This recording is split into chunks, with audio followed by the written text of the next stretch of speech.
Hello and welcome to the Culture Swally, a podcast dedicated to Scottish news and pop culture. My name is Nicky, and I'm joined, as always, by the man who often hides his phone in the microwave so people can't access his try not to get a boner bookmarks. It's Greg. How are you today, Greg? Yeah, I'm good.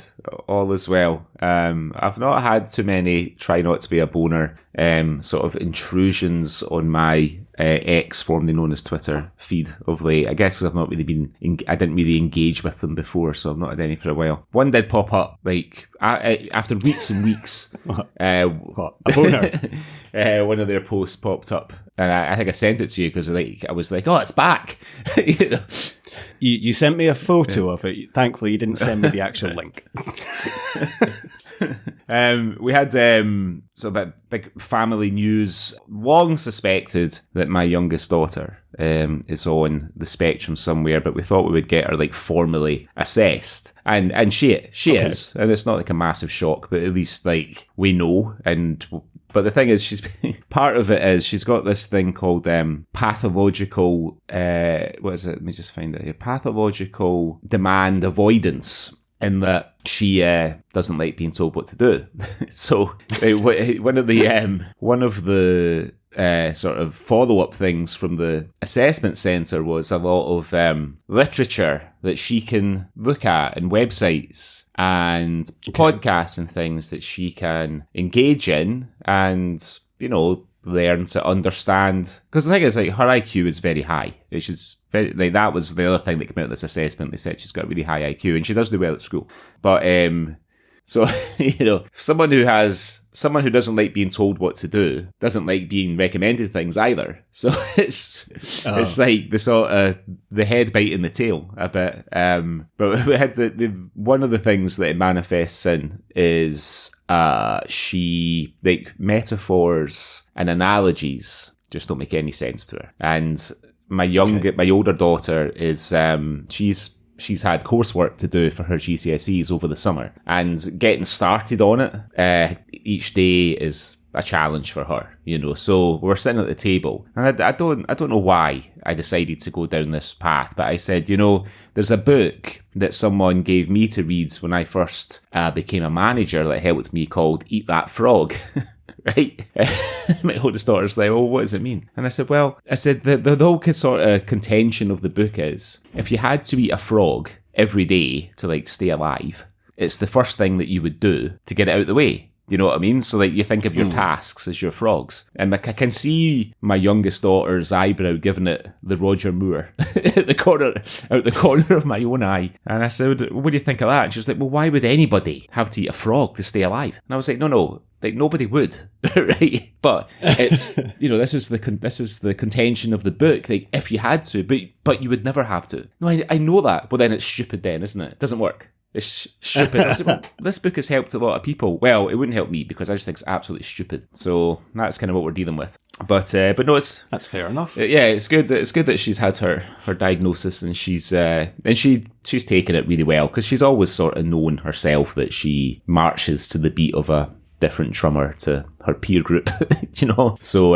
she was quite pleased to go and do the assessment and get, like, the sort of diagnosis. And there's a few things that we can sort of suggest to her that she'll turn down because of her pathological demand avoidance. And get her to where she needs to be. So that was our big news this past couple of weeks. Very good. Oh, very good. Well, at least that's there. Culture Swally wasn't on the recommended podcast list, was it? No, I don't think we've been recognised as a source of autism information. Not yet. Maybe after this episode we will be. Maybe. I don't know. I've got a story about seagull insurance, so perhaps not. Yeah, and I've got one about a steak pie. What about you? What have you been up to? Yeah, I'm fine. Nothing hugely exciting. Just busy week, and nothing exciting to report, Greg. I'm afraid. Yeah. Just same old. So, yeah. Well, shall we see what exciting things have been happening in Scotland in the last couple of weeks? Cue the jingle.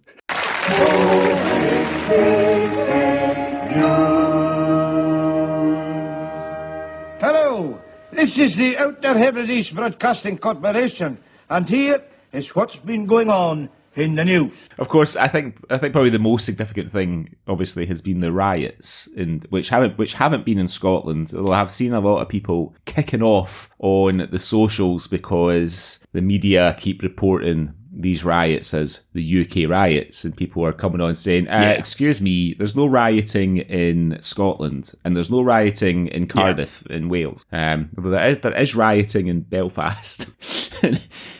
And the thing that kind of makes me laugh about the riot, I mean, I shouldn't laugh about riot because rioting is not funny. Apart from a guy getting hit in the nuts with a brick, that was really funny. The thing that makes me laugh about the rioting in Belfast is they made this big thing about sort of extreme sort of Catholics and extreme Protestants sort of coming together to protest against immigration. So like the only thing that they hate more than each other are Asian people. Yeah, shouldn't laugh about that, but yeah, you're right. It's just ridiculous. Like watching it, you're just like, really, you know, and it's just an excuse for them to go looting and stuff. Robbing Greg's the Bakers, making some bath bombs. Did you say a Shoe Express and stuff? Like, it's fucking ridiculous. But the thing is, like, there's all this kind of, well, you know, like, we're taking all these people in, and it's where our tax money goes. So the first thing I'm thinking is, I don't think quite a lot of you guys pay tax. And then the second thing is, you know, like, you know, they're a massive drain on the British economy. And I'm thinking, well, why don't you fucking go and riot outside Buckingham Palace then? Because I'm pretty sure that we pay that like British tax money, probably not quite as much as, I don't know, I'm absolutely ignorant of it, but I'm sure, but we're talking millions and millions and millions of pounds a year on the royal lifestyle, and millions of pounds a year on housing desperate asylum-seeking people, but they're all like fierce royalists, just contradictions, every one of them. But anyway, we don't. But the royal family bring in so much money from tourism, Greg, and stuff like. But that's the thing. They're saying, you know, these men that are coming in haven't been background checked. They could be paedophiles and protect our kids. And I'm thinking, well, at least one member of the royal family is suspected of being a paedophile, or at the very least a nonce, and we're quite, you know, you're quite happy for like his wages to continue. Okay, Greg. So, what have you seen in the news from Scotland this last week that has caught your eye and you'd like to share with me and our lovely listeners? Okay. So my first story this week. So a few weeks, was it last episode or a couple of episodes ago, we were talking about the Glasgow airport hero, one of many, but the one who was perhaps the most famous, I guess, want a better word off the back of it, John Smeaton. Yeah. So John has been voted the most famous person in Scotland on the 7th of August in the Daily Record. He fended off fierce competition from the viral Oompa Loompa from the disastrous Wonka experience, and he even beat out Shrek. So the reporter begins, if someone asked you who you think the most famous person in Scotland is, who would come to mind? Would it be the late veteran actor Sean Connery, or perhaps the tennis superstar Andy Murray? Some might even choose national treasure and internet star Lorraine Kelly. These would all be good options, but none of them won a recent poll on Reddit. At the beginning of August, a social media user who goes by Supermarket Super Salt posed that very question in the Scotland subreddit as part of a series of polls they're putting together to identify the most well-known places, people, dishes, and sites in the country. It all started when they asked their fellow Scots to name the most famous landmark in the country, and forum users voted for the M74 penis trees. Are you familiar with the penis trees? Yeah. Yes. Yeah. Rather than, so for anybody who's not familiar, basically just off the M74 is, I think it's maybe around Echofechan or Lesmahago or somewhere like that. There is somebody at some point in the last 100 years, thinking it was a great laugh, has planted a small forest in the shape of a cock and balls. And it's certainly been there for as long as I can remember. And it's a nice little landmark if you live in Glasgow and you're travelling up from the south, because it tells you that you're only about 40 minutes from home. So the penis trees beat out fierce competition from like Edinburgh Castle and the Forth Rail Bridge. Voting for the most famous person from Scotland was even more heated than the landmark poll, with over 761 comments received on the post. The overall winner, none other than the heroic Glasgow Airport baggage handler John Smeaton, the subject of arguably one of the most famous daily record headlines of all time. Quote, "I kicked a burning terrorist so hard in the balls that I tore a tendon in my foot." It wasn't actually John Smeaton who did that. It was Michael, I can't remember his second name, Michael Kerr, but obviously John was in the story.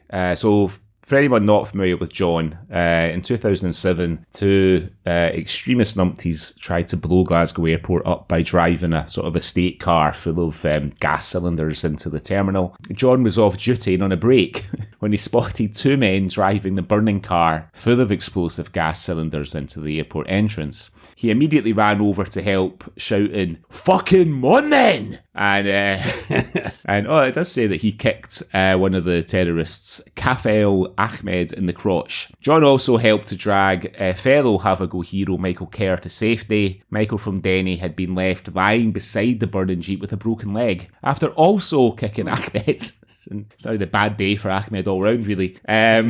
The first vote for John Smeaton came from a user called It's All A Bit Mental Innit, who wrote, "That guy who kicked the airport terrorist in the nuts." Somebody else then shared a screenshot of the Daily Record front page below it, while the third referenced John's famous catchphrase. When asked on camera by a journalist if he had a message for would-be bombers, he said, "This is Glasgow. We'll just set about you." He was awarded the Queen's Gallantry Medal the late Queen's Gallantry Medal for his brave actions, presented by the lady herself at a ceremony at Buckingham Palace on the 4th of March 2008.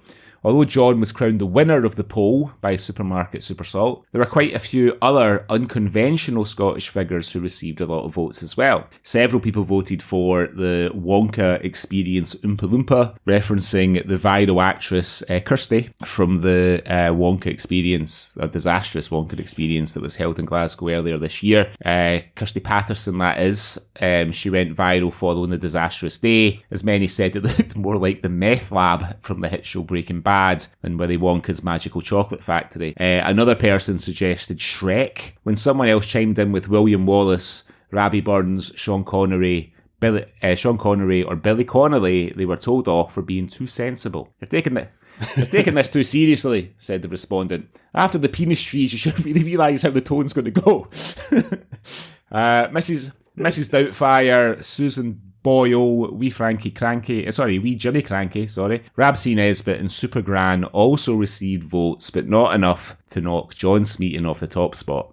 Sorry, Super Gran. And well done to John. So anybody else you would have put in there than the ones that were mentioned for famous Scots? Like unconventional famous Scots? Unconventional famous Scots. I mean, I don't know. I'm trying to think off the top of my head. I mean, Groundskeeper Willie, but I guess he's a fictional character. Mm-hmm. So are Shrek and Mrs. Doubtfire. So I think you're all right. Oh, that's true. Yeah, that's very true, actually. I think they kind of covered quite a lot of the bases there. I mean, is there anyone you would have I think we've had a few people over the years on the Swally, like the girl who got the Greg's tattoo in her arse. She was famous for a few minutes. Yeah, famous for a few minutes. I can't remember her name. And the woman who had like a bat signal to me open her chippy. Do you remember? In Inverness. That's right. It was brilliant. And then the other woman in Inverness who got her chippy windows panned in for not being grief-stricken when the Queen died. I don't know if she's a hero, though, Greg, I think. It's just the most famous person, is it? So, yeah, I guess not. I mean, you'd have to go some to beat a man who kicked a burning terrorist in the bollocks.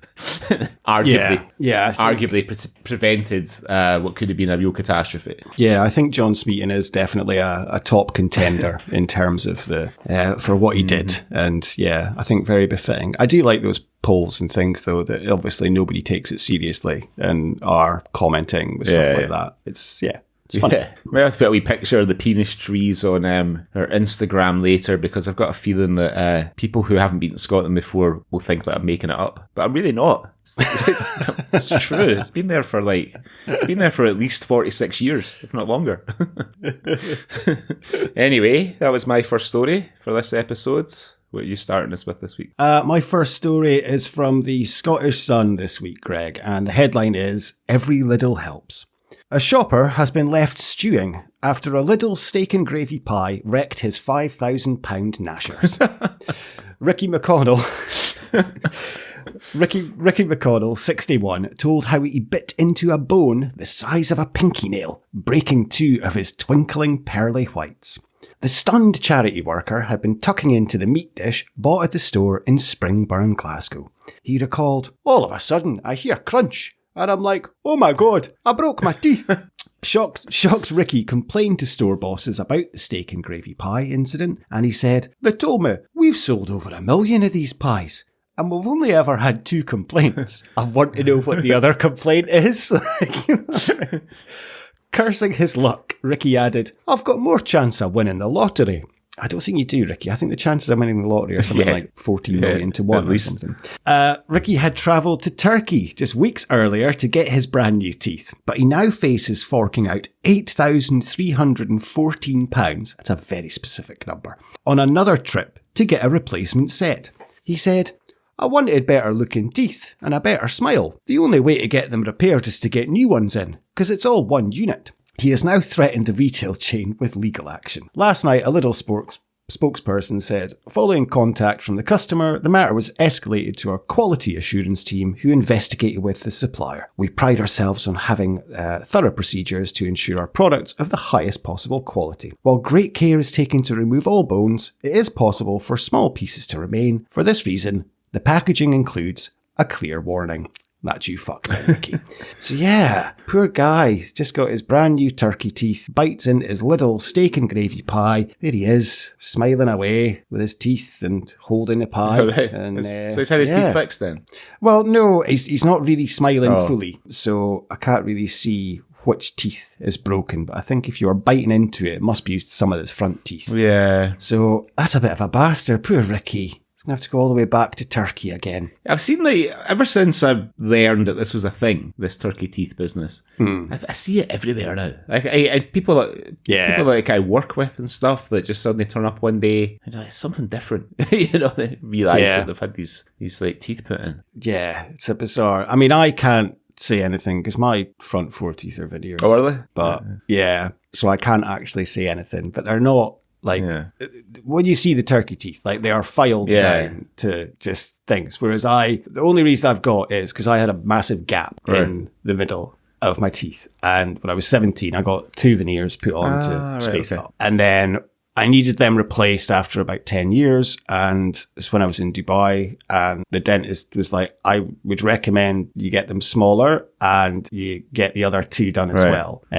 Just to make it symmetrical and nicer. So I was like, yeah, why not? So I got them done. Okay. So that was it. So not had to do anything like that. Yeah. Not had to do anything like that yet. I've got a bit of a teeth thing though.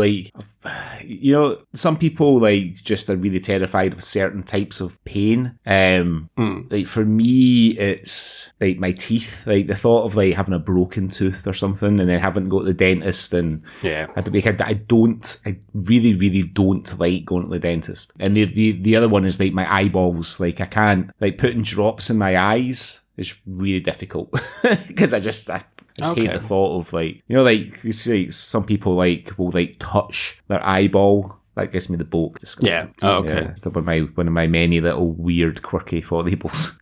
No, I don't think there's anything wrong with that. Neurosis. That's fair enough. I've got no problem. If I've got an eyelash that I can feel on my eyeball, I've got no problem opening and poking around to try and get it. Oh, I know. I just try and blink it out, furiously blinking it out.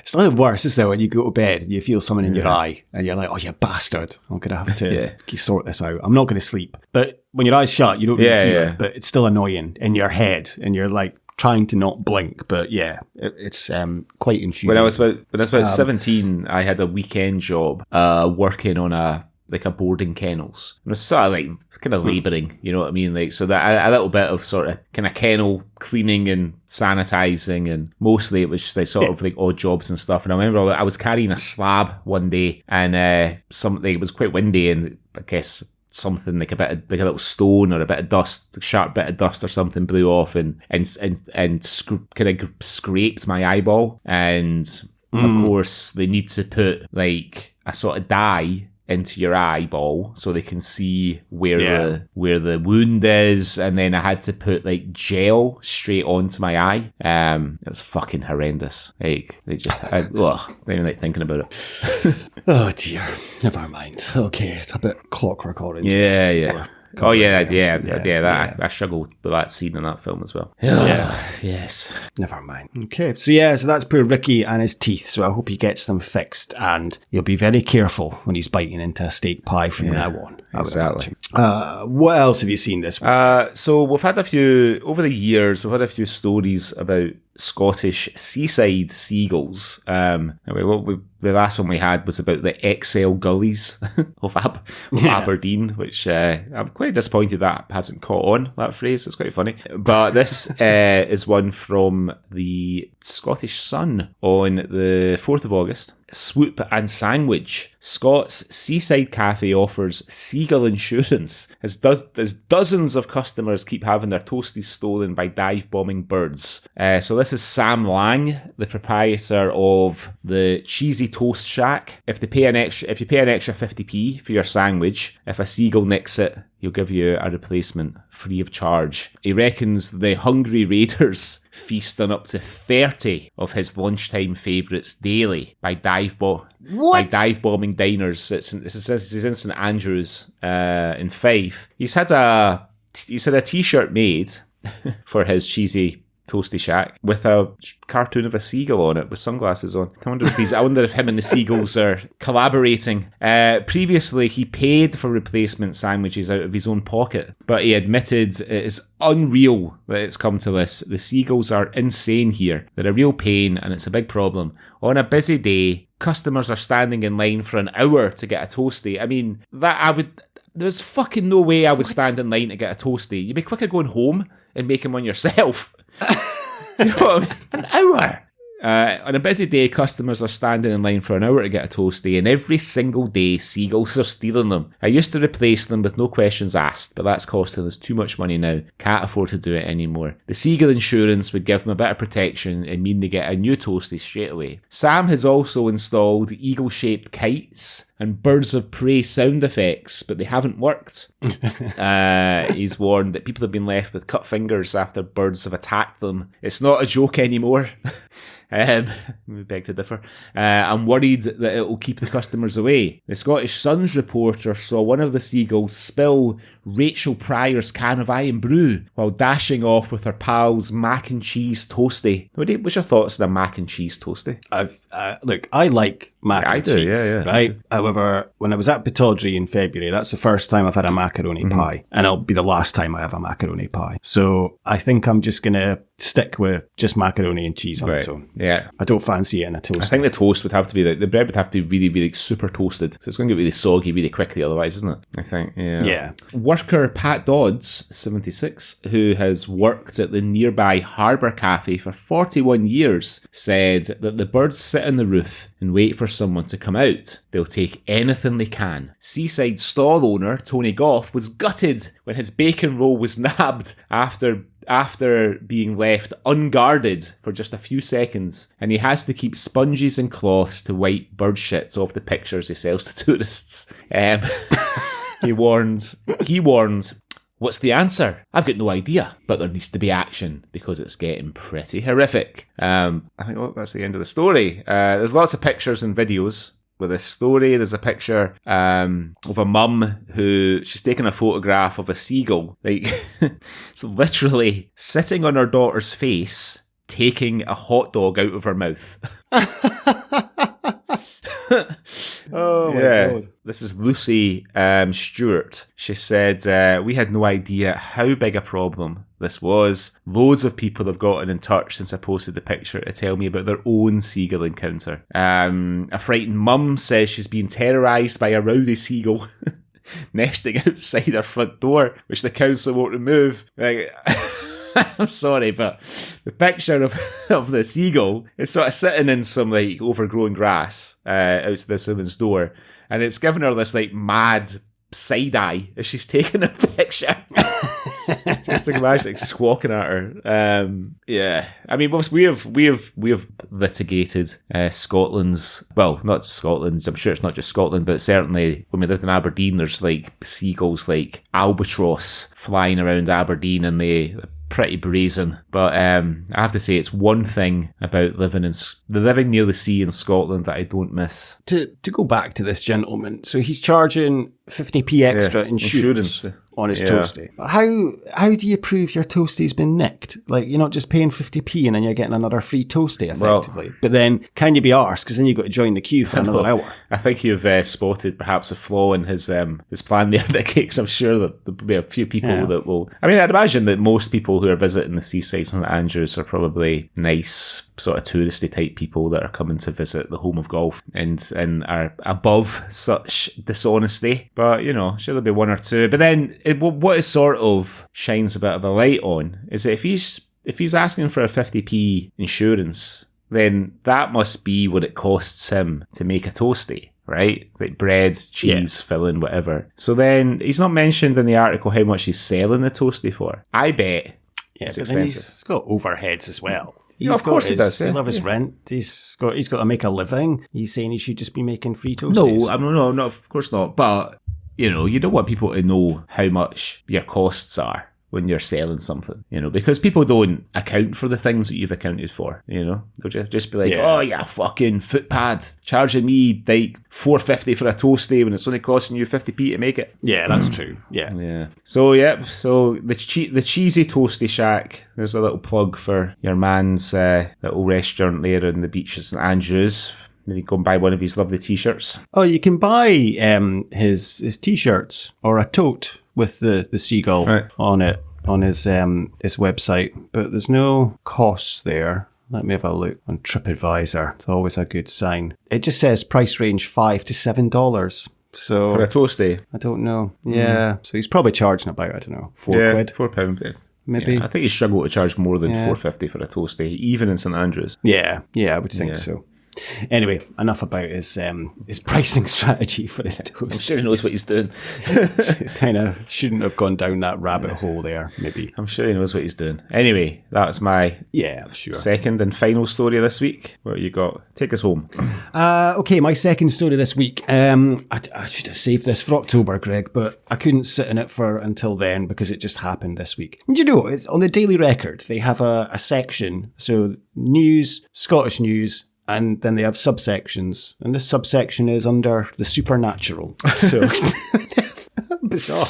I'll have to have a check and see what else is on there. Okay, so this is from the Daily Record this week. A Scots seller is advertising a one-of-a-kind vampire hunting kit up for sale, with all the essentials needed to fight off the supernatural creatures. The unusual items comes in a vintage Globetrotter leather suitcase, which is lined with tartan material. And there is a photo, and indeed I'd say it's more of a briefcase than a suitcase, but it is indeed lined with tartan material, and all the items are out there. So inside the suitcase is 2 wooden stakes, which is ideal for ensuring a vampire is dead, a mallet, a steel axe, and a compass, all featuring Christian crosses. Alongside these are what appears to be a Bible and a depiction of Jesus on the cross. Other items include a small vintage mirror, because of course vampires don't have reflections, and small binoculars in case the potential creature is being hunted from far away.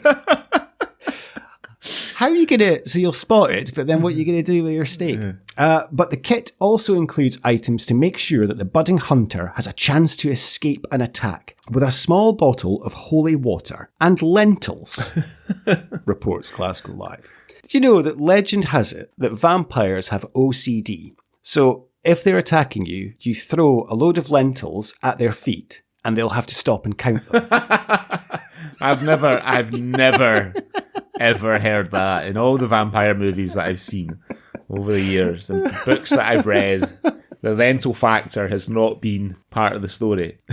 So the item is being sold in Glasgow, which has had its fair share of tales regarding vampires over the years. In September 1954, there was said to have been a 7-foot-tall vampire with iron teeth roaming the Gorbals. I've heard about it. Have you heard about that? Yeah. Children told tales of the beast, not that kind of beast, which was said to have kidnapped and murdered 2 young boys and feasted on their corpses. Spooked by the rumours, hundreds of children descended on the city's southern necropolis to hunt for the Gorbals vampire. Armed with blades, crosses, stakes, and dogs, they prowled the graveyard for 3 days until poor weather made them lose interest.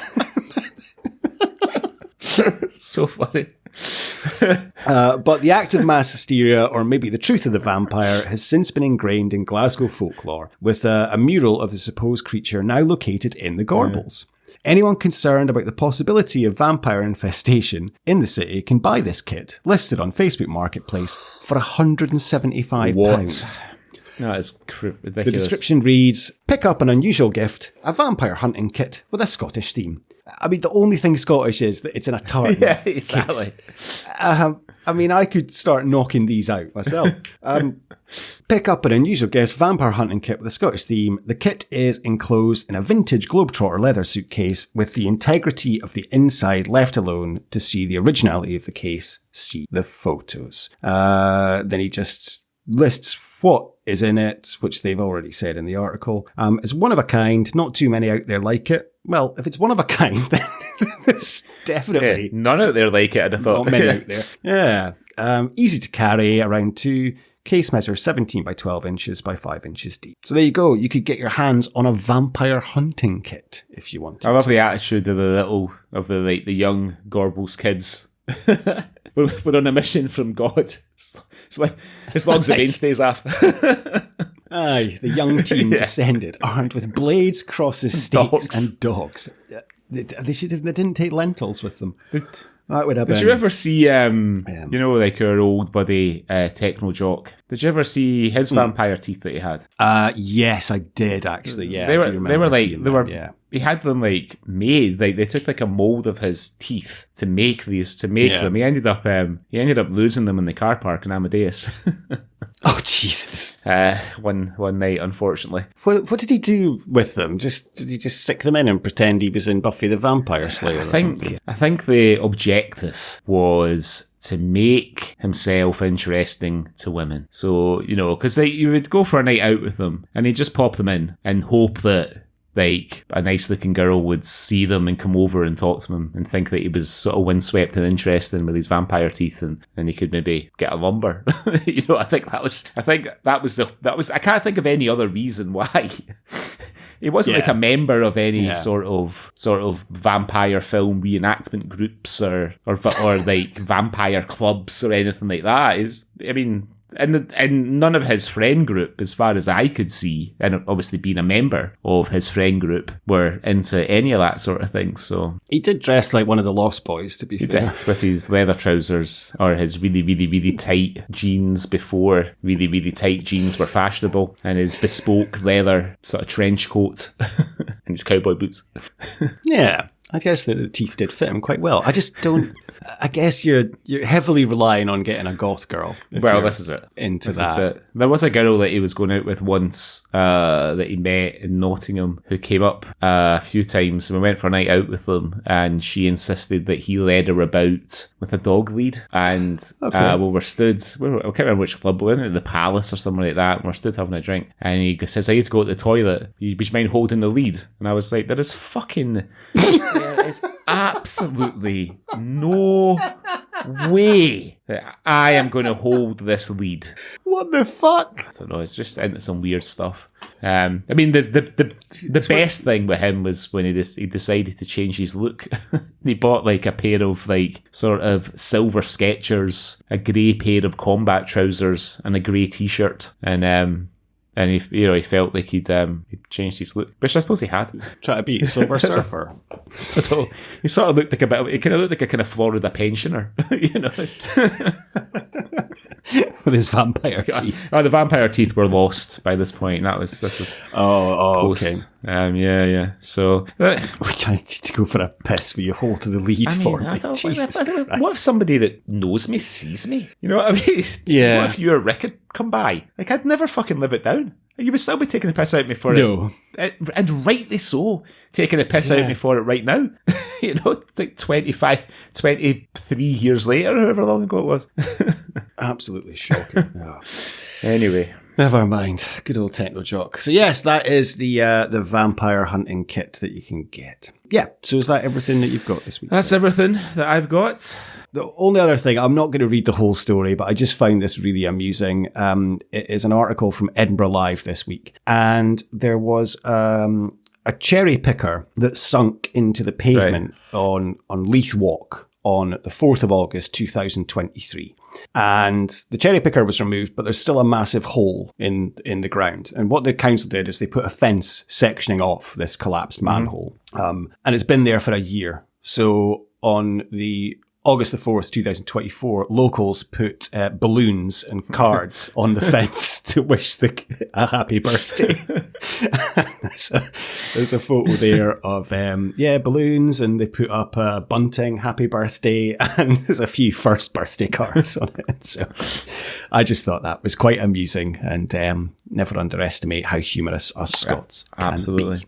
Okay, right, before we go on to cover what we're going to be talking about today, let's have a little word from our sponsor. And our sponsor is Doric Skateboards, a skateboard brand created by Gary Kemp, whose main focus is to explore the people and culture of Aberdeen and the northeast of Scotland, creating designs to reflect life in that wonderful area that I hail from. Doric Skateboards screen print their own decks in their new studio by Gary's fair hand, and they have produced some amazing designs over the years, including an Annie Lennox-inspired board, a Robert the Bruce deck, and a Plenty of Pop deck inspired by the old Bonaccord trucks that used to drive around Aberdeen delivering fizzy juice. Doric Skateboards also replicate these amazing designs onto their clothing on 100% organic cotton tees, hoodies, and sweatshirts, and they also produce beanies, caps, mugs, pin badges, and stickers. Gary regularly collaborates with local artists to ensure he brings the latest designs to the market, but always with a Doric twist, including the latest butt redesign based on the famous Aberdeen Breakfast of Champions, and the beautiful Northfield Tower design, a love letter to the Eiffel Tower of Aberdeen. So check Doric Skateboards out for yourself at doricskateboards.com and follow them on Instagram at Doric Skateboards to see the amazing designs on offer. And we are delighted to be able to offer you 15% off as listeners to this podcast.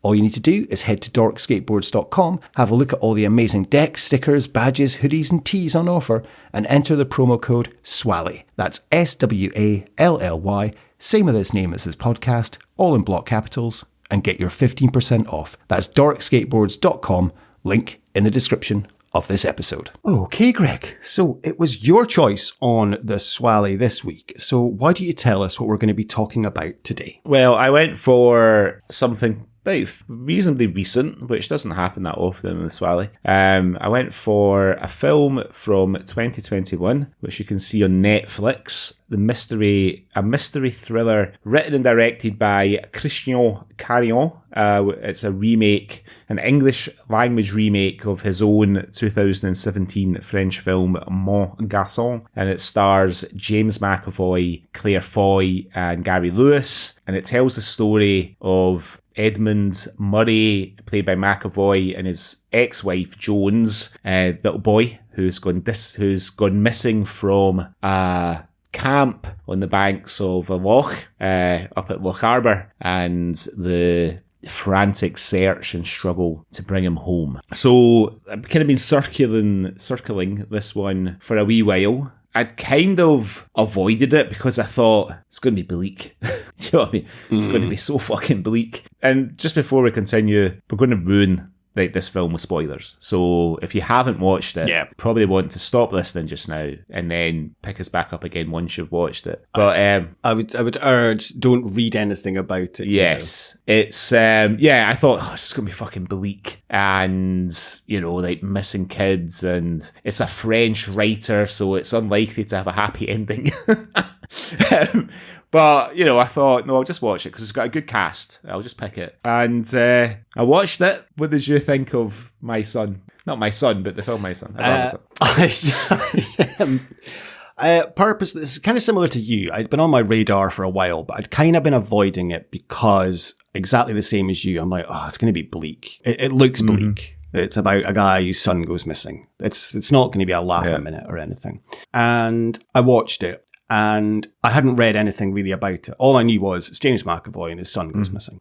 I didn't realise the big kind of, not talking point, but the big kind of USP thing about this film, which I guess we'll just talk about now, because I had written down quite a few times in my notes, a couple of scenes in particular. I was like, fucking hell, like, this is a French writer and director, but McAvoy's performance seems so natural. Like, in particular in one scene, the way he's swearing and using it as like punctuation, I'm like, this is exactly how someone would talk, like in Scotland. Like, it feels so natural. So finished the film and thought, wow, I enjoyed that.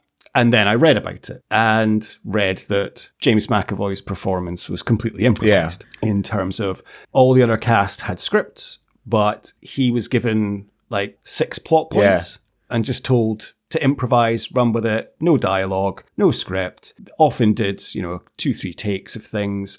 And so I had to watch it again, watching for that in his performance. And you can totally spot it the second time round. But it's so natural again and feels so good. And some of the reactions of the other actors, I mean, hey, we'll talk about them. They had to really put in a performance as well, reacting to some of the things he was saying, in a way. But, I mean, we'll talk about that. But did I enjoy the film? Yeah, I did. I really enjoyed it, actually. I really enjoyed it. I enjoyed it as well, but I think I enjoyed the sort of second half of the film a lot more because there's a shift in the kind of tone of the film where it goes from sort of tense, emotional search for a child and kind of becomes McTaken. Right? Yes. And it turns when he arrives at O'Connor's place, who he's tracked through the Land Rover in the photographs. And he starts to sort of channel his inner Liam Neeson a wee bit for a couple of scenes there. The funny thing was, like, I watched it with my daughter. So, like, obviously the school holidays are on at the time of recording, and like all my daughter's mates are away, so she's a lost soul, and she came down. So I'd had it on. I think she missed maybe the first. Because it's not a very long film. I think she missed maybe the first 20 minutes, 25 minutes. Okay. And she came down and she's sort of half watching it and she's kind of on her phone. And then McAvoy gets the welding torch out and her attention was piqued. And she watched she watched it to the end. And she got quite invested in it in the way that, somebody her age would. Like, why is he doing that? Why did he not just go and do this? Yeah. What's he doing now? Because like the last sort of 20 minutes, 25 minutes are quite exciting. But it's like a different movie, really. I think like the beginning. There's a lot of quite long scenes of dialogue. Scenes of dialogue between McAvoy and Claire Foy, and then between McAvoy and Gary Lewis, and then McAvoy and Tom Cullen as Frank, and then it just like the tone just sort of shifts, and it was quite welcome because the film is a little slow to get going. It's a wee bit slow to get off the blocks, but when it gets going, it was good. It was enjoyable. I think it's maybe slow initially. They're trying to kind of put out a few. I don't get me wrong, I enjoyed this film, but I do have issues with it as well. There are a few plot holes. Yeah.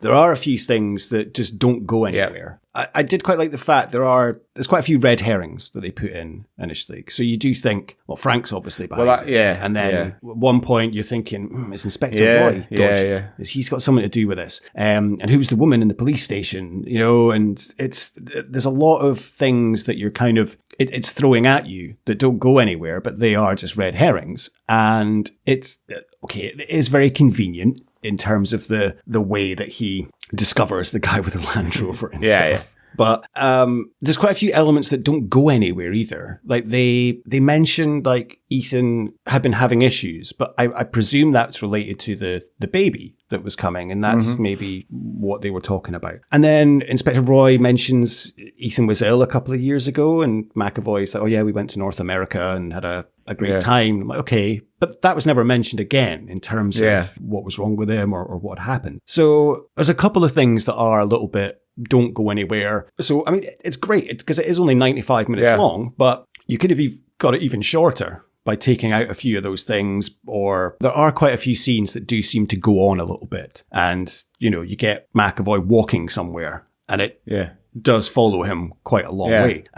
You could have shortened it a little bit, but do you need those scenes to add to the tension as well? Possibly? Well, I think, you know, like one thing that I didn't realise was that at the end of the film, you know, there's a nice scene on the beach with Claire Foy and the wee boy that plays Ethan and McAvoy, and then Gary Lewis comes to take him away. Now, I thought it was, because obviously he's taken a welding torch to a man's bare feet, right? Knocked another man unconscious. And even though it was all done in the name of finding his son, I thought, well, perhaps in the interest of making it true to life, McAvoy is, you know, he's in trouble for doing that. But he's actually being investigated because his job is dodgy, which is touched on in the interview scene with McAvoy and Gary Lewis. But it's never touched on again. And we never find out why, because he says, oh, I work, you know, in oil, you know, I go to Saudi Arabia and places that I can't take my son, you know, because it's not like a place for a family, blah, blah, blah. And Gary Lewis asks him if he thinks that his son's disappearance might be something to do with what he does for a living, with his phone, you know, the whole thing with the phone. I think your phone's bugged. Like, by who?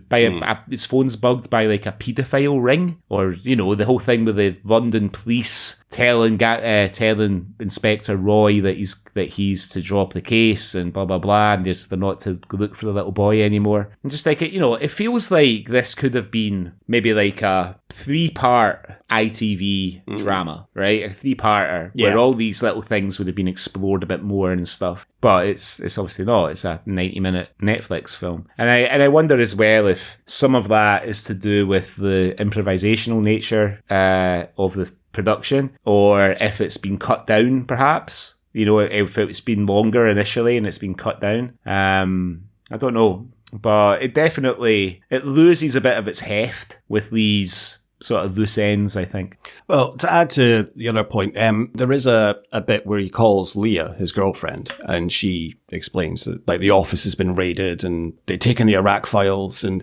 I thought it was a bit unclear at the end, because same as you, my initial thought was, right, well, he's obviously going to go and face time for burning that guy's foot, because it's not clear if he's alive or dead. Because when Joan goes in, he's slumped over, but of course he's maybe just passed out with the pain. Yeah, and then it's also not clear the guy that he tans at the lodge. Yeah, like if you read the Wikipedia plot, he's knocked unconscious. It's unclear. I mean, you'd think getting battered with a fire extinguisher is probably going to do a fair bit of damage. So I thought, I did like the fact that initially when I thought, okay, there are consequences to his actions, he is going to have to pay for what he's done. And you never see that normally. You know, like at the end of Taken, for example, everyone's just celebrating, oh, you've shot all these people and taken down these terrorists. Hooray, but you've got your daughter back, so it's all fine. Congratulations. Whereas, you know, you never see people actually having the consequences of the stuff that they've done. And they have to pay for it. Do you think that, I mean, McAvoy, it delivers a great performance in this, obviously, but he is believable, but I don't know, like him going round the house, like the 3 heavies are kind of roaming around, like, would you fancy his chances against them? But he's taken one out. He has the guy Alan with a big beard. He has the chat. There's a moment where he has the chance to fucking tan him as well, because he sort of comes down the stairs, or he I can't remember if he comes down the stairs or he comes out of a room or something after he's walked past. So the guy's got his back to him. So he had the chance to go and smack him with the big pole that he's carrying and take him out. And the other guy who Alan shoots by mistake, Dylan, I mean, he seems like kind of young guy who's maybe not 100% invested in what's going on anyway. So you think that McAvoy might have got the better of him as well, but I suppose it made for a more exciting escape, leaving one of the guys still on his feet, you know? I think there's obviously points that they, I think I read a few things and watched a few interviews with McAvoy and the director, and he would say that he would do a take and the director would say, okay, I like what you did there, but have you thought about doing it a different way of how your character would react and maybe try that? And there are quite a few things that McAvoy said there wasn't that many things that they did like 2 or 3 takes on. A lot of the time, the director was quite happy with what he did. There was one scene where he did climb up a tree, and the director said he was fucking stupid. But the scene where he's in the kitchen with Frank, and you can tell that there's something happening. And again, it's great improvisation. I love the line from McAvoy when he's like, "You're a very fucking weird man." And then he clocks him. And I read an interview with McAvoy, and he said that he just knew in that moment that his character was going to get into a fight. And it would be natural for him to punch this guy. But obviously, they hadn't discussed anything. So he said, I went and clocked him. But Tom Cullen, who plays Frank, knew he was... he could tell he was about to punch him. So he anticipated, but he flinched the wrong way. So McAvoy ended up clocking him with that punch.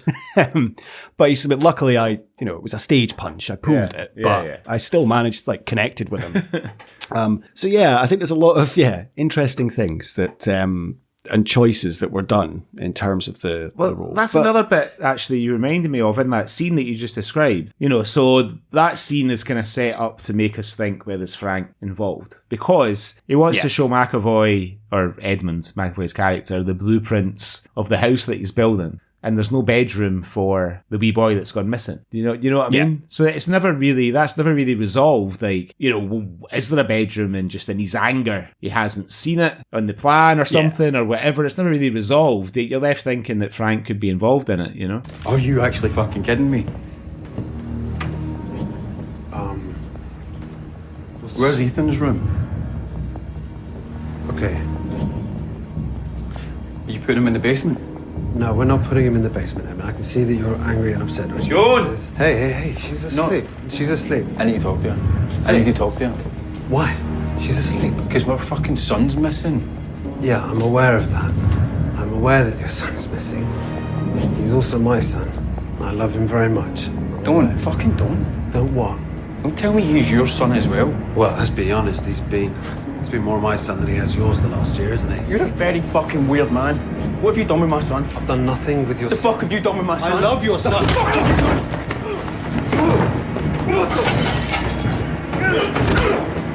It's a big house with the master bedroom and a basement he's going to turn into a games room. I'm pretty sure it'd have more than one bedroom upstairs. So there's definitely going to be a room for Ethan. And you do see later on when he's watching the videos that they're at the plot with Ethan and explaining, how the house is going to be. And he seems excited. And that's exactly as June says later on, or Joan, sorry.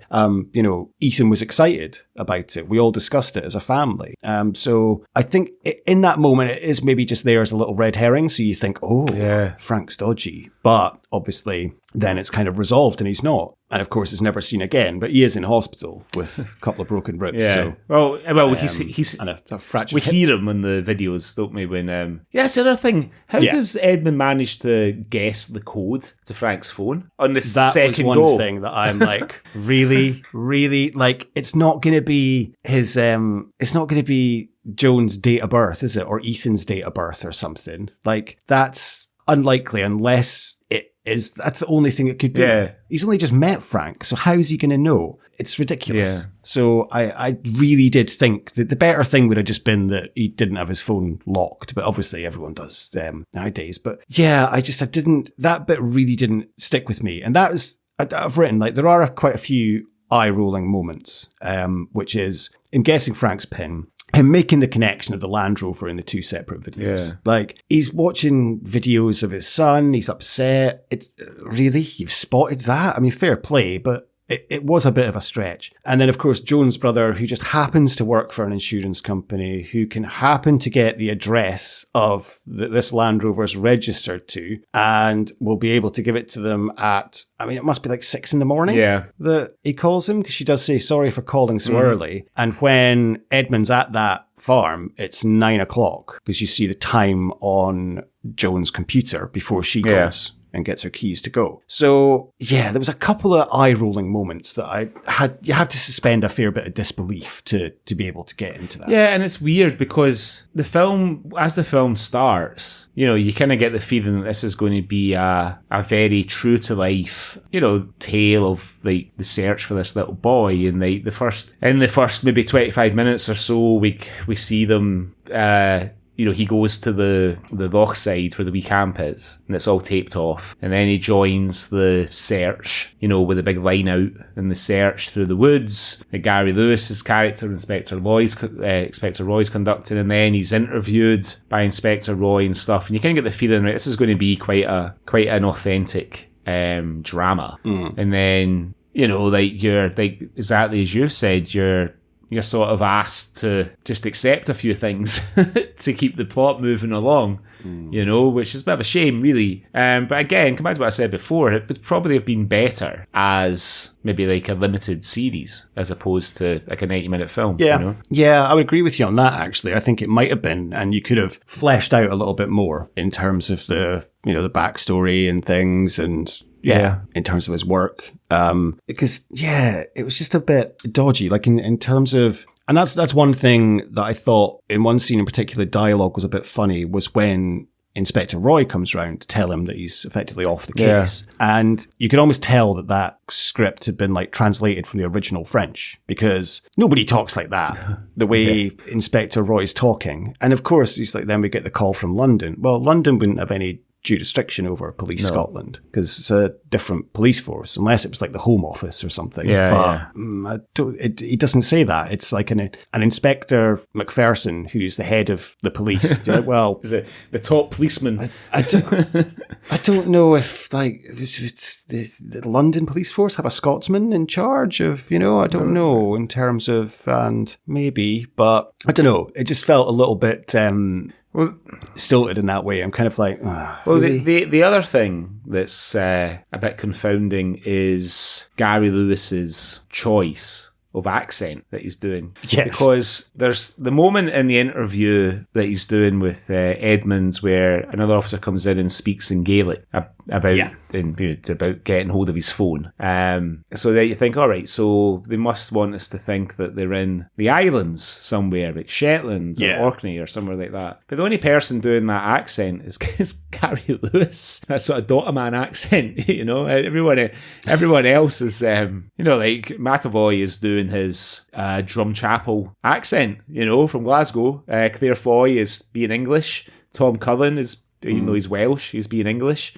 And the bad guys like O'Connor, Fergus, Allen and Darren are all evidently Ouija's, are from the west coast of Scotland. And it's filmed in Loch Arbor, which is up in the Trossachs on the west coast anyway. So it's just like, why are you doing that? Well, I mean, don't get me wrong. You know how fond I am of Gary Lewis, but I just thought, why are you doing an Islands accent? Why do you think that my phone has been tapped? Listen, at 2 o'clock this afternoon, I got a call from Glasgow. They asked me to come off this case. I said, why? Why should I drop this file? Why? You must send me a written explanation why I should drop this file. And they yelled at me, shouted me, and I hung up. At 2:17, I get a call this time from London, from Sir Patrick Nelson. This man is higher up than anybody in the police force in Scotland.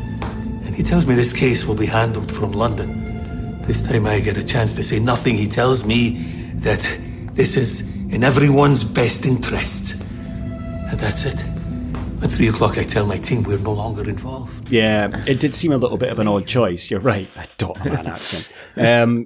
Yeah, it did seem a little bit out of place, and maybe he just wanted to try something. Maybe. It was like, yeah, I'm gonna let me try this and see if this works. And they've kind of been like, okay, yeah. I mean, it is a good accent that he's doing. You know, that sort of soft, melodic sort of Highlands accent, but it just doesn't seem that he's in the right place. You know. So, I mean, obviously, we know that Edmond doesn't really have a relationship with his son anymore, effectively, because the poster that says he's missing, I think it says it's November. Yeah, I think so. 20th, yeah.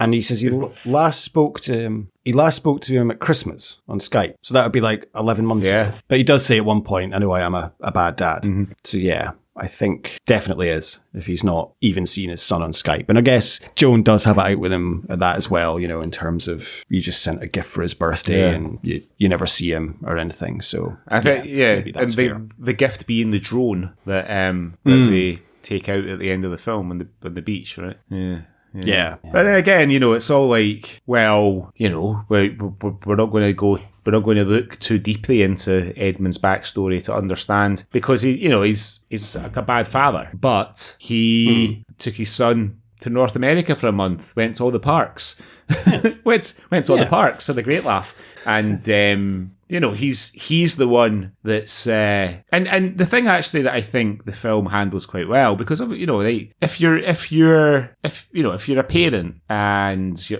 when your children is missing, I would imagine that you're going to want to be as proactive as you possibly can. It's going to be very difficult. Yeah. It must be very, very difficult to sit at home and wait for updates, wait for the news from the police or, you know, whatever. So all that felt, you know, the way that he acts through the film, in terms of like, he's just, even in these quiet moments, he's being proactive. You know, he's looking at the video. He's looking at the videos. He's exploring the house that he's staying in. You know what I mean? Which I guess is Joan, and it's a house that he shared with Joan before they split up, right? So he's looking for clues in the house that could help him. He's joined the search at the start, and all that kind of thing. So all that feels. You think, well, yeah. I mean, and when the way McAvoy, you know, he's a parent, so I imagine that he is channeling some of that into his performance. Like, I can't sit still. I need to be doing something until we find them, you know? Yeah, no, completely agree with you on that. And you're right, he is doing stuff, trying to be proactive, because that's the thing. Like, Frank doesn't seem to give a shit. Like, doesn't really speaking about him. He wants to switch his phone off. He's given Joan Valium. And, I guess that's why you're thrown in. Yeah. It is almost too much of a panto villain that they paint Frank as for that one scene that you are led to think. And he's like, oh yeah, I've got this shack in the middle of nowhere. And you're like, okay, so is that where Ethan is? But it's, a bit too much, too on the nose, I think. For that point. But you're right, McAvoy does do, you know, he's proactive in everything that he's doing and is always trying to do something. Yeah. And I did like, he did say, in terms of like the scene, for example, where he's confronting Willie, and he's like, I just, you know, went in and he's tied up and I'm looking round to see what is there. He's like, because obviously the set's been dressed of stuff I should use. So he's like, so I picked up the hammer and I was like, okay, I'll use that. And then I saw the blowtorch and I'm like, oh, fuck, I'm using that. So he said we did actually have to film that twice because I used the hammer and then I couldn't get the blowtorch started. So that's it. But that is a brilliant scene, and it just reminded me of, it was Bruce Robertson when he's burning Willie's foot and Willie's screaming and Edmund screams back in his face, like kind of it just reminded me of that. It was just a unhinged moment. Yeah, for sure. Yeah, I mean, what was I going to say there? That's what it was. So the person who I think is actually really, really good in this, and I've only really seen her in, like, I watched a few episodes of The Crown, where she plays the young queen. I think that might be the only thing that I've happened to have seen her in, Claire Foy. I thought she's really, really good in this, I thought. You know what I mean? Like, there's despite the fact that she is having to react, you know, like, because she's got a script. Like, probably nobody really knows what McAvoy's going to say or do. So she, as much as he has to react to the script, the other actors have to react to him climbing a tree or whatever, something weird that, you know. Yeah. And like, you know, like, I think the most powerful sort of dialogue scenes in the film are between them. because despite the fact that it's a short film and there's not a lot of time to establish meaningful sort of backstories and things, as a couple who are separated but making the effort for this little boy, or at least she's making the effort for him, and Edmund's efforts have been somewhat inconsistent. She, it feels very true to life, like she's people trying to keep their patience, try not to say what they want to say because they know that it will cause a row. You know what I mean? In a tense situation. I thought she was really, really good. Like really good in it. But she does kind of go. She goes a bit missing for a while. Unfortunately, there's like a good sort of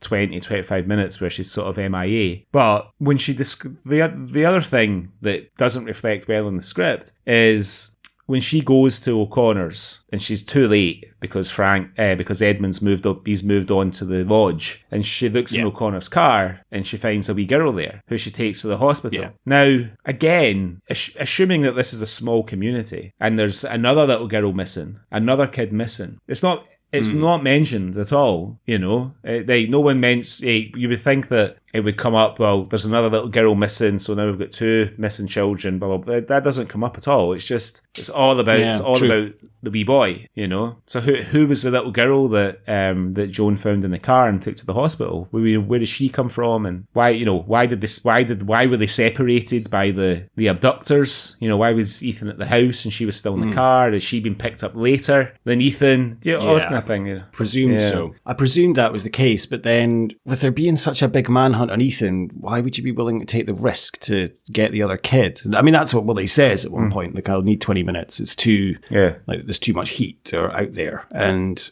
but it's a big risk to do that. So yeah, you're right, but it's never really explained. You just see that it's another girl and with a wee oxygen mask, and and they do mention it. The guys do say, well, but you really wanted the girl, and it's like, well, just take what we've got. You're right. Again, another little kind of plot point that's not really clear or explained. The same with, you can suspend disbelief in any kind of moment, but, it's very convenient that Inspector Roy appears. I know that Jones phoned him, but for him just to appear at the end to save the day. With no backup, just like in his plainclothes, Yeah, just there. Poor Edmund's been shot. I did quite like that in terms of you're not really knowing if, I genuinely thought he was probably dead. Yeah, me too. And I thought that was another thing that they did do a nice little kind of misdirection. When they're playing the cat and mouse kind of in the lodge, and the guy obviously shoots through the door, you instantly think, well, that's Joan dead. Yeah. And I kind of assumed that was what was going to happen. So I was quite glad it didn't. And it does effectively have a happy ending that everyone's still alive. Although Edmund's gone off to prison for a while. But yeah, I did think they were going to kill Joan off. Yeah, I'm glad they didn't, because I think McAvoy is good in this, but I think that she is. She really She's the one that really sort of rises to the occasion, I think, and really gives the film real credibility. Just with a really strong performance. Yeah, she. I'm glad that they didn't kill her off, and again, surprised, because like I said at the start, it's based on a French film, so like the Europeans don't seem to feel the same need for everything to be tied up with a bow at the end of movies like Brits and Americans do. They're quite happy with a downbeat ending, but obviously it all sort of works out, apart from not McAvoy goes off to jail, but again, no one feels the need to tell us exactly why he's gone to jail. What is his job? What is, is he selling weapons to Iraqi insurgents? If he was, why would they keep files in the office and something like that? You think it would be, you'd think cover your tracks a little bit better than that if you were, if that is what you were doing. In fact, why would you keep files on any dodgy dealings that you were doing? Yeah. No, you're right. I think you're right. Claire Foy's performance is great. I think in particular the scene that I really like is with a lot of emotion is when Edmund comes back to the house and she's asleep in the bed, and they have this argument in terms of he says Frank's not pressing charges, and it's the way she delivers that, well, he fucking should. You know, you beat him up. And I think it's the emotion comes out there of the anger. Yeah. He's not been around. He hasn't been part of Ethan's life for years. And I think that's, it's a really powerful scene. I mean, this is bad enough as it is. I don't know what you're trying to do to me. I'm not trying to do anything. He didn't want me to have a baby. Ethan? No, of course he didn't. Does that make you happy that he hated it? No. Because he fucking hated the idea. He hated that Frank had moved in, and he hated the fact that you weren't here anymore, and the only person he could talk to about it was me, because you weren't here. So I had to deal with our son being upset about something that I was really happy about. I'm really sorry about that. And he gets a bit of redemption, doesn't he? Because he's the one that brings Ethan home, essentially. You know what I mean? Although Joan turns up right at the very end, just in the nick of time to help get him in the car and drive away and stuff. But it's Edmund's sort of relentless proactivity, I guess, that has got the wee boy back, and he gets his little moment with him on the beach before he goes away in the car with Inspector Roy. Still no sign of Frank. No sign of Frank. He's still in the hospital with his fucked ribs. But then there must have been a fair bit of time that had passed in between the end and that last scene, because, okay, McAvoy's, he was shot in the shoulder, and although he does do a little flinch, he's still operating the drone. Yeah. So you're looking at a good couple of months later, I would have thought. Well, you'd imagine so. For that scene. Yeah. I mean, that's the thing. I mean, again, if they're trying to kind of root the film in a sense of reality, I think getting shot anywhere is probably putting him in the hospital for a while. It's not like a flesh wound, like it would be like in a big Hollywood action film. Oh, it's okay. It's just a flesh wound. Like a Donald Trump. Flesh wound. Exactly. So yeah, I mean, there is a bit of a coming back to the missing picture. It has Ethan's date of birth as 2020. So I thought this was supposed to be set in the kind of near future, but reading online, apparently it's a mistake, and it should have read 2013 unless the film's set in 2027. See, they should have paid a bit more attention to detail there then, in terms of McAvoy does all of that improvisation, and they can't even get the fucking date right on a poster that they've put up there. That's just absolutely terrible. I agree with that. Yeah. So yeah, is there a lot of what is it about the Highlands that has all these beasts roaming around? Quiet, lots of places to, because it's like in Under the Skin, isn't it, when the forestry guy just decides to rape Scarlett Johansson because there's no one about. You know what I mean? Yeah. Very true. It's no wonder that's where Savile had his little house. Yeah, well, for sure. So the film wasn't particularly well received by the critics. It's only got a 38% approval rating on Rotten Tomatoes. That feels really low. Yeah, and part of what I think one of the things is that's pointed at it is McAvoy's improvising. So it hasn't been not quite as well reviewed as perhaps we've reviewed him. But I read a review on The National by Gregory Wakeman, who says that McAvoy's no script, and it's not really it's a bit unfair, it wasn't his experiment, but it says McAvoy's no script experiment is more of a hindrance, and my son, the actor who plays a Scottish father for his missing son, was the only cast member not given a script. So yeah, he's been given a bit of stick for it. He said you can't help but wish they'd have tried including McAvoy in the process rather than using a gimmick that quickly becomes tiresome. Apparently in the original film, Carry On did the same thing with his actor who was playing the kind of McAvoy character. Which I didn't write his name down.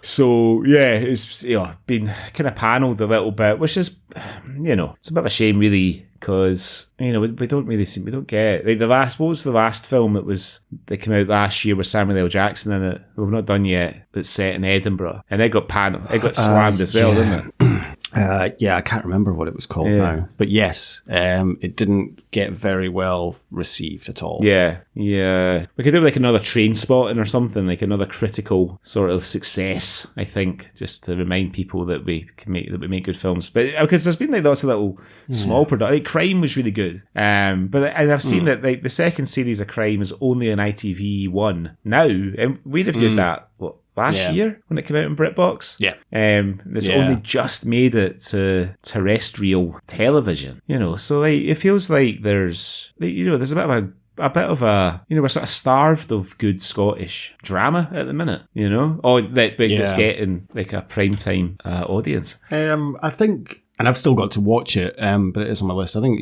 Rebus was very well received. So I think that's... and in terms of films that have been out, I think that, Caliber was kind of one of the recent, but even that was good, wasn't it? That was like 2017, I think, wasn't it? We reviewed that. We reviewed it in 2020, and it was a couple of years old already. So so that was a good film. That was bleak. Bleak. Bleak.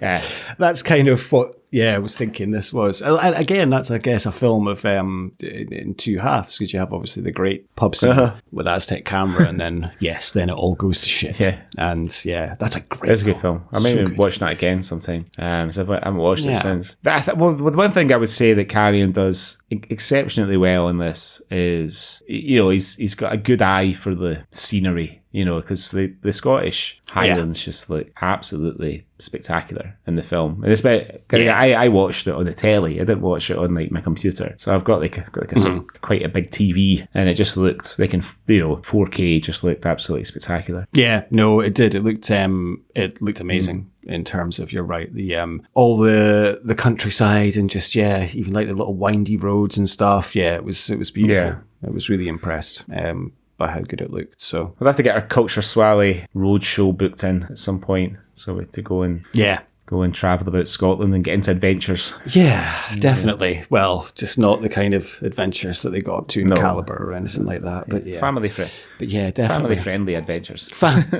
Family-friendly adventures, definitely. But I would agree. It does. It looks beautiful. And even though it's kind of, one argument would be, I guess, it's meant to be like November time, so it would be a little bit... Plus, why is he going to a camp in November? Shouldn't he be at school? Yeah, so October holidays maybe.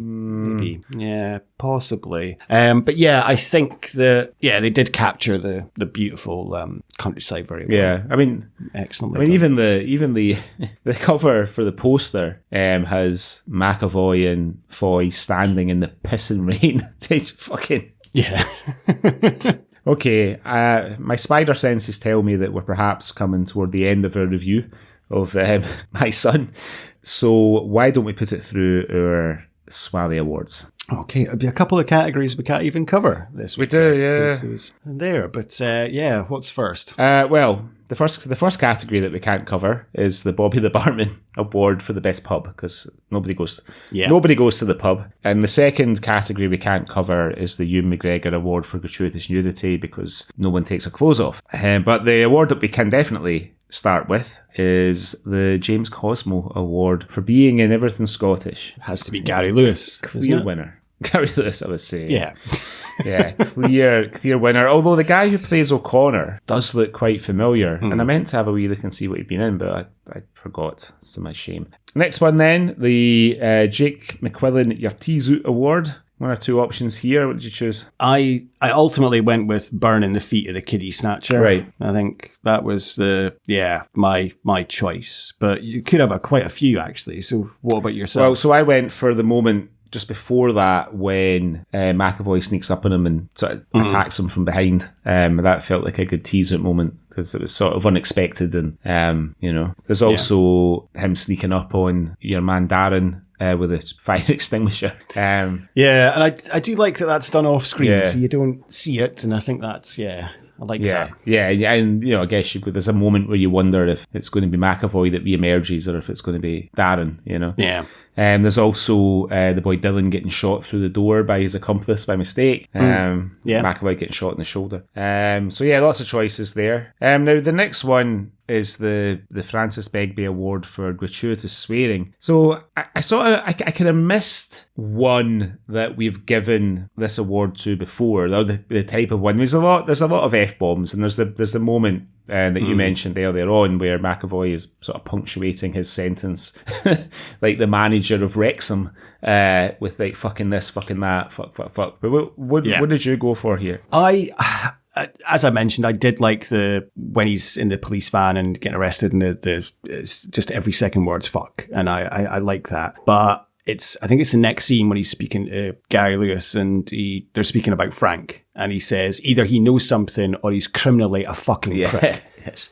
And I just kind of like the use of the language there. I thought that was quite well delivered. But what about yourself? That's the thing. Like, I couldn't really get. I don't know. Like, I'm sometimes I kind of neglect this award by inadvertently. You know what I mean? So, like, whilst I did pick up a lot of F-bombs and stuff, I didn't really get anything like that. So I'll have to try harder on future episodes to get a good one. Next award then, archetypal Scottish moment. I went with just the scenery and the landscapes. If I'd thought about it, I would have put beasts roaming the Highlands. But what about you? I'd written child abduction ? But then I thought better of it, and I also went with the scenery because it is breathtaking, and there's no doubt that it's Scotland. It's brilliant. Yeah. And then the last award, then the Big Tam Award for who wins a production. To show that he's always on my mind, I've genuinely written in my notes, Greg, James Cosmo. And it's obviously McAvoy. A mistake. I meant to write James McAvoy, but I've written James Cosmo by mistake. So always thinking about you, big man. Always thinking about you. I agree. You said earlier, Claire Foy delivers a great performance, but I think I had to give it to McAvoy purely because of the way it was filmed, the improvisation and the performance and dedication to it. And it's his film kind of thing. Yeah. So I went with McAvoy. I've written Foy's good, but McAvoy, he sort of has to get it for all the reasons that you have mentioned. Like for probably 90% of the film, we're just with him. There's a moment, there's a couple of moments where we're with Joan, like when she comes to O'Connor's house and she finds a wee girl, then we see her outside the hospital, phoning Inspector Roy and stuff. But the rest of the movie is we're with McAvoy. You know what I mean? Through the whole film. Yeah. So whilst the kind of improvisational elements don't always land very well, I think the fact that he's kind of, he obviously must have known that by agreeing to do this, he's kind of putting his head above the fucking trench a bit, because regardless of the script and the way the story is sort of formed with all these sort of inconsistencies and these little things that tail off and don't go anywhere in this ends, he's the biggest name in the film, so if it doesn't work, it's on him. Yeah. And it's a shame, because that's kind of what's happened here. Like the reviews, he's been the one that's sort of Foy's been praised, but he's been the one that's sort of, even the director whose experiment this is, doing it for the second time, hasn't taken as much stick for the how unsuccessful the film's been in terms of how it's worked and whatnot. So and I'm sure McAvoy would have known that he was running this risk by going into it. So I think he deserves the award based on that, because it's a brave thing to do, And although McAvoy he is a sort of household name, but he's not like a Ewan McGregor or Gerald Butler kind of household name. He does a lot of interesting stuff. You know what I mean? Like, he did the X-Men films, which were really high profile. We did the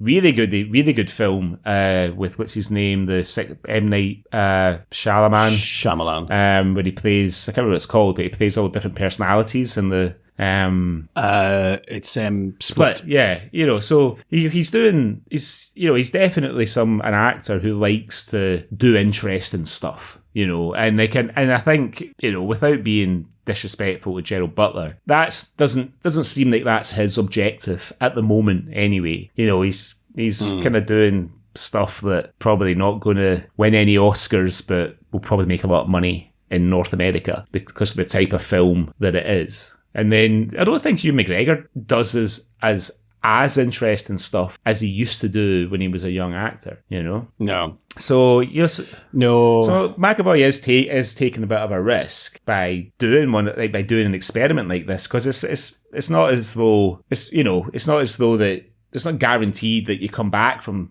a real disappointment. But the fact that the film has only been on streaming, it's not had like a cinema release, probably it won't be seen as unsuccessful in the same way that it would have been if it had been at the cinema, you know?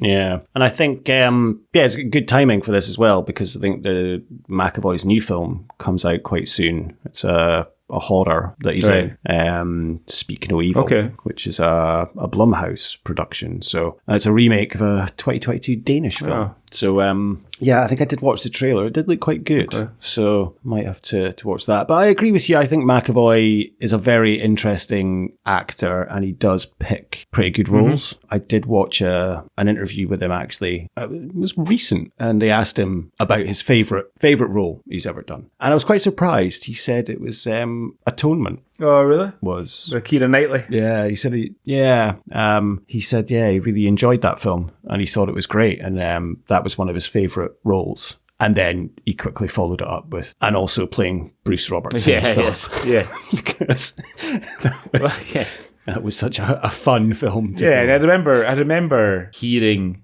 that McAvoy was playing Bruce Robertson and thinking, that's not going to work. Because, you know, McAvoy's kind of boyish and stuff, the way he looks and everything else. I thought, there's no way that's... Because, like, when you first read Filth, I'd imagine that, like me, you probably saw Bruce Robertson as sort of middle-aged, bit overweight, you know what I mean? The sort of kind of late 40s-ish. I wouldn't have saw him as, like, McAvoy. I imagined Bruce Robertson as a slightly taller, but with more hair, Tosh from the bill. Yeah. When I thought about Bruce Robertson, that sort of vibe. Yeah, but yeah, like, you know, he's obviously an actor who likes to sort of challenge himself and surprise people, and you know, I take my hat off to him for it. Yeah, I've not loved every McAvoy performance. In fact, the film Wanted that he's in with Morgan Freeman and Angelina Jolie, despite the fact that it's based on a comic by Mark Millar, the quite famous Coatbridge comics author. McAvoy, I mean, it's not a great film anyway, but McAvoy is fucking terrible in that film. Yeah, because he's doing American, and it was a really early one. I think it was, you know, it's only a couple of years after he was in Shameless and stuff. But not good. But he's done like the performances of his that I've not enjoyed are sort of piss in the pool compared to performances that I have enjoyed. So that was My Son. If you want to watch it, it's on Netflix. I think it's on Netflix pretty much everywhere in the world, because it's Netflix co-production with Peacock, the streaming service for one of the big American, can't think of it, one of the big American, CBS, I don't know. Anyway, I think so. Some Peacock anyway, if you want to watch in America. Hopefully you've watched it before you've heard us taking the plot to pieces. But it was my choice this week. We did think it was going to be really bleak. Turns out My Son is not quite as bleak as one expects it to be. But that said, I believe we have a palate cleanser coming up in your choice. We do, Greg. We've got something, because I thought we have covered quite a lot of heavy content recently with Flying Scotsman, Doomsday, Field of Blood. Tommy's Honour was pretty bleak as well. And Gregory's Two Girls with their torture computers. So I thought it was time to maybe lighten things up a bit. So on the next episode of the Culture Swally, we're going to revisit something that we actually looked at back in 2021, because I think it's time that we catch up with the residents of Latimer Crescent as we discuss the very first series of Two Doors Down. Belter.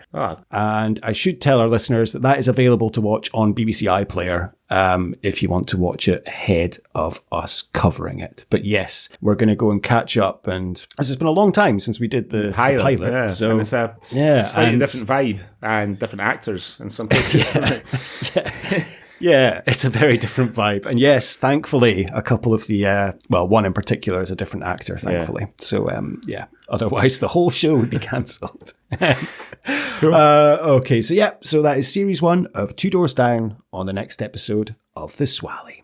Okay, well, thank you very much for listening, everyone. I hope you enjoyed the show. If you want to get in touch with us with anything you'd like us to cover, or if you just want to get in touch and say hello, then you can drop us an email on cultureswally@gmail.com. And you can follow us on the socials, Insta @cultureswallypod, and we're on X, formerly known as Twitter, @swallypod. And we have a lovely website as well, don't we, Greg? You can find us at cultureswally.com for links to all our episodes and some articles and features and Scottish content. Come and check us out over there. Fantastic. Well, have a lovely rest of your day, Greg. Sundays we record this, we're kind of back onto normal schedule. We are, yep. Normal service resumes. I'm off to make a Sunday roast for a few of my friends who are Dubai summer bachelors because their families are away.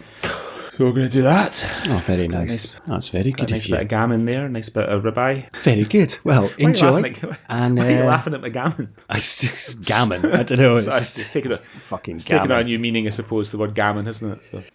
It has, yeah, it definitely has. So I think that's why I was laughing at it. Well, you enjoy your gammon and your roast, and I'll see you next time. Until the next time. What? One of the Criminal Justice Act. You don't understand. The man has taken my son, or he's done something to my son, or he fucking knows something about my son. You've got to go back there. You're taking me to fucking jail, and you're taking him to the hospital. Do you understand? You're ever a fucking laugh! Solicitor informed of your arrest to have access to a solicitor. These rights will be further once we arrive at the police station.